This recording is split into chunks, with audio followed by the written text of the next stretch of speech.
एक नए वीडियो के साथ आप लोगों को टेक इन्फो चैनल में बहुत बहुत स्वागत है। और आज हम इस वीडियो में बात करेंगे सीएससी की आधार सर्विस के बारे में। तो आप लोगों को पता होगा कि सीएससी में जो पहले क्या हुआ था, जब आधार का काम स्टार्ट हुआ था उस टाइम पे सीएससी ही आधार का काम करता था। उसके बाद क्या हुआ कि सीएससी से जो आधार कार्ड का काम था वो ले लिया गया, यानी कि कुछ जो एग्रीमेंट हुआ था, एमओयू साइन हुआ था सीएससी और उस यूआईडीएआई के साथ, वो ख़त्म हो गया। उसके साथ साथ कुछ केसेस भी आए थे जो ज़्यादा पैसे चार्ज करने के, उसी की वजह से ये जो सीएससी से काम जो है वो छीन लिया गया था। तो बाद में क्या हुआ, दोबारा से एमओयू साइन हुआ, लेकिन उस जो नया एमओयू साइन हुआ उसमें क्या किया गया था कि सिर्फ ईसीएल में जो अपडेट का काम होता है, यानी कि चाहे डेमोग्राफिक अपडेट हो या बायोमेट्रिक अपडेट हो, ये सारी काम जो था वो सीएससी को दिया गया था। ठीक है। और आपको पता होगा उस टाइम पे बहुत सारी अपडेट भी ट्विटर पे आपको न्यूज़ पेपर में मिला होगा कि 20,000 का जो टारगेट है वो सीएससी को मिला है। जितने भी बीसीज हैं सीएससी की तरफ से जो बीसी मिला हुआ है, सभी को जो ईसीएल का काम मिलेगा, वो सारी चीज़ें उस टाइम पे पब्लिश हुआ था। तो उसके बाद बहुत सारे अपडेट आए इसके रिलेटेड कि इतना सेंटर एक्टिव किया गया, इतना सेंटर एक्टिव किया गया। तो उसी के हिसाब से कुछ दिन पहले ही 7,000 सेंटर जो एक्टिव किया गया है, इसके बारे में न्यूज़ भी आया था। तो चलिए, क्या जो अभी जो एक नया अपडेट आया है उसी के बारे में बात करेंगे कि क्या नया अपडेट आया है। तो चलिए वीडियो को शुरू करते हैं। और शुरू करने से पहले मैं आप लोगों को गुजारिश करूँगा कि अगर आप लोग चैनल में नए हैं तो चैनल को सब्सक्राइब कर लीजिए। उसके साथ साथ अगर आप लोगों को वीडियो अच्छा लगे तो लाइक शेयर कीजिए, ताकि इस चीज़ के बारे में बाकी जो भी है उन लोगों को पता चल पाए। और बेल के आइकन पर क्लिक करके ऑल पर सेट कीजिए, ताकि जब भी मैं कुछ वीडियो डालूँ उसका नोटिफिकेशन आप लोग के पास चला जाए और आप उस वीडियो को मिस ना कर पाए। ठीक है, तो चलिए।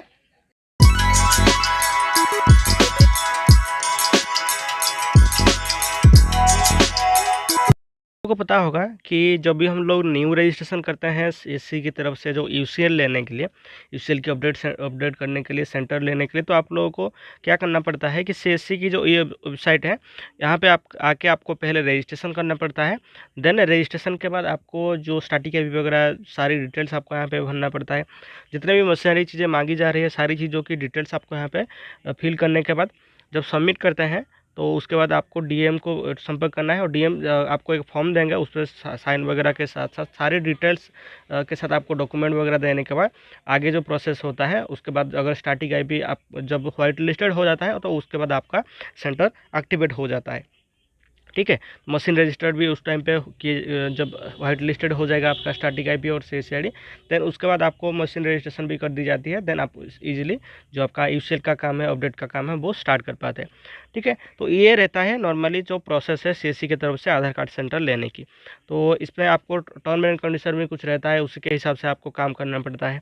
देन आपको यहाँ पे नया एनरोलमेंट भी नहीं कर पाएंगे, तो ये बहुत बड़ी कुछ दिक्कत भी यहाँ पे आती रहती है। तो अभी जो चलिए जो नया अपडेट आया है, तो आप लोग को पता होगा कि जब भी हम सीएससी की तरफ से लेना चाहते हैं आधार का काम, तो पहले आपको सीएससी को कांटेक्ट करना पड़ता है। पहले आपको रजिस्ट्रेशन जो एग्ज़ाम है वो पास करना पड़ता है आधार के लिए, वैलिड जो आप आधार का एग्ज़ाम के लिए ऑपरेटर है सुपरवाइजर का। देन उसके बाद आपको सीएससी के कांटेक्ट करना है। देन अप्लाई करने के बाद स्टार्टिंग आईपी का डिटेल्स देना है।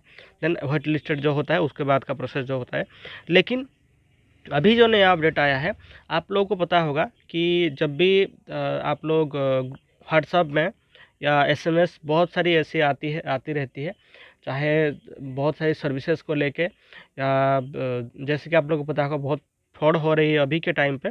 तो उसी के हिसाब से एक आधार का के लिए भी एक बहुत बड़ी प्रॉब्लम यहाँ पे खड़ी हुई है कि बहुत ऐसी लोग आज गए हैं यहाँ पे प्लेटफॉर्म पे कि आपको कुछ काम देने का, जो आधार कार्ड प्रिंट के लिए हो या नया आधार कार्ड सेंटर खुलवाने में हो, या बहुत सारी ऐसी कुछ काम देने के लिए वो लोग आपको ललचाते हैं। तो बहुत मैं सभी भेली तो नहीं बोलूँगा या सभी लोग इस पे नहीं बोलूँगा, कुछ ऐसे लोग होते हैं जो कि सब कुछ उनको पता होता है, लेकिन फिर भी उनके जाल में वो फंस जाते हैं। तो ये बहुत बड़ी प्रॉब्लम होती है। और जब उनके जाल में फंस जाते हैं तो उसके बाद उनका पैसा वगैरह वो डिमांड करते हैं, पैसा दे देते हैं, लेकिन बाद में उनको कुछ भी काम नहीं मिलता है। तो आप लोग ग्रुप में भी अगर हैं जो व्हाट्सएप ग्रुप है, नीचे आपको डिस्क्रिप्शन में उसका लिंक मिल जाएगा, उस पर भी अगर है तो एक दो केसेस ऐसे भी आए हैं कि पेटीएम का केवाईसी कर जो सेंटर है वो हम लोग आपको दे देंगे, बीसी पेटीएम बीसी का सेंटर दे देंगे, आधार प्रिंट का सर्विस आपको देंगे।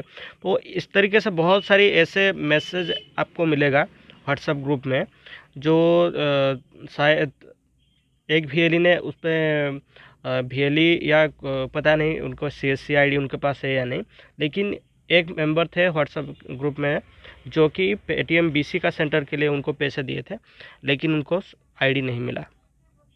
तो उसके इस तरीके से बहुत सारी ऐसी चीज़ें होती रहती है, तो आप लोगों को थोड़ा सावधान रहना है। तो सीएससी की तरफ से अभी जो नया अपडेट आया है उसके बारे में बात करते हैं पहले, कि आप लोगों को अगर ट्विटर यूज करते हैं या डिजीमेल आप लोग ओपन करते हैं तो आप लोगों को एक नोटिफिकेशन वहाँ पे आया होगा, या ट्विटर हैंडल पे आप लोगों को दिनेश त्यागी जी ने एक ट्वीट किए थे, तो वो ट्वीट में आप लोगों को पहले दिखा देता हूँ। तो ये देखिए, ये फ़ोटो दिनेश त्यागी जी ने ट्वीट किए थे, और उसके साथ साथ आप लोग अगर डिजीमेल में जाएंगे तो उस पर भी आप लोग को ये जो फ़ोटो है वो आप लोग को वहाँ पे मिल जाएगा।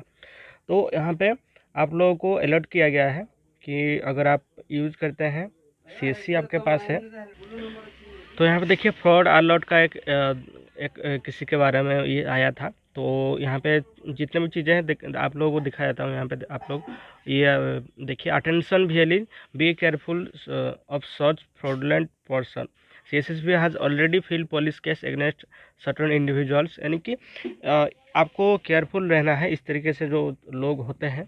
तो फिलहाल सीएससी की तरफ से ये केस फाइल किया गया है, तो किसके ऊपर, कि आपको यहाँ पे देखिए, all VLE apply ECMP Aadhaar centre from CSC, you can make new Aadhaar and correction in our shop, sorry in your shop, Aadhaar centre more details WhatsApp. यहाँ पे आप लोगों को एक नंबर मिलता है, और नीचे आप लोगों को एक गूगल का फॉर्म भी दिया जाता है कि आपको ईसीएमपी का सिर्फ लेना है या ईसीएल का भी आपको काम करना है।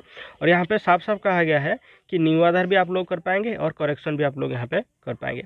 तो आप लोगों को साफ साफ बता देता हूँ कि सीएससी को सिर्फ अभी जो काम मिला है वो अपडेट के लिए काम मिला है, बायोमेट्रिक और डेमोग्राफिक दोनों का। लेकिन न्यू आधार एनरोलमेंट करने के लिए यहाँ पे किसी भी प्रकार का जो काम सीएससी को नहीं दिया गया है, और एमओयू भी अभी तक साइन भी नहीं हुआ है। ठीक है, तो यहाँ पे देखिए व्हाट्सअप नंबर दिया गया है। अगर आप इस व्हाट्सअप नंबर पे कॉल करते हैं तो वो आपको रजिस्ट्रेशन के लिए एक फॉर्म देते हैं। वो रजिस्ट्रेशन आपको फॉर्म फिलअप करके कुछ पेमेंट करना भी, उनको बोलेंगे कि पेमेंट कर दीजिए, आपका मशीन वगैरह रजिस्ट्रेशन करवा देंगे और क्रेडेंशियल वगैरह भी आपको दे देंगे। तो ये इस तरीके से आप लोग जब पेमेंट कर देंगे तो आपका कॉल भी वो रेस्पॉन्ड नहीं मिलेगा आपको, जब कॉल करेंगे तो उनका नंबर भी नहीं लगेगा, या बहुत सारी ऐसी प्रॉब्लम होती है। तो आप लोग इससे थोड़ा सा बचिए।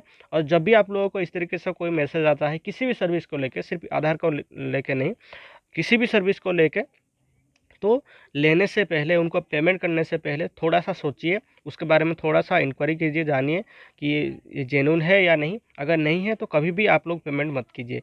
आपका जो पहला ऑप्शन होगा जब भी कोई आपको कॉन्टैक्ट करता है इस तरीके से काम के लिए, तो आपको पहले इंक्वायरी कीजिए उसके बारे में, ये जितने भी होगा आपकी तरफ से। अगर नहीं होता है तो आप लोग हम लोग जो कमेंट कीजिए, मैं आप लोगों को भी हेल्प करूँगा। तो आप लोगों को इस तरीके से अगर कोई भी प्रॉब्लम होती है या आपको केसेस आती है तो आप लोग जल्दी से जल्दी अगर किसी पैसा दे देते हैं गलती से, तो आप लोग जल्द से जल्द अपना जो ऑनलाइन में केस कर सकते हैं उनके खिलाफ साइबर सेल में। तो आपको यहाँ पे साफ साफ कहा गया है कि सीएससी किसी भी काम के लिए आपसे कोई भी पैसा नहीं लेती, चाहे न्यू सीएससी सेंटर के लिए हो या आपका जो आधार कार्ड सेंटर के लिए। तो आपको ये सारी चीज़ें ध्यान में रखते हुए काम करना है, और ये इस तरीके से फ्रॉड होती है उन लोगों से आपको बचना है। ठीक है, तो ये था आज का नया अपडेट। तो चलिए मिलते हैं अगले वीडियो में, आज के लिए उतना ही। और उसके साथ साथ अगर आप लोगों को कोई भी प्रॉब्लम है या किसी चीज़ के बारे में आपको जानना है तो आप लोग कमेंट कीजिए, मैं आप लोगों को ज़रूर रिप्लाई करूँगा। तो चलिए मिलते हैं अगले वीडियो में, धन्यवाद।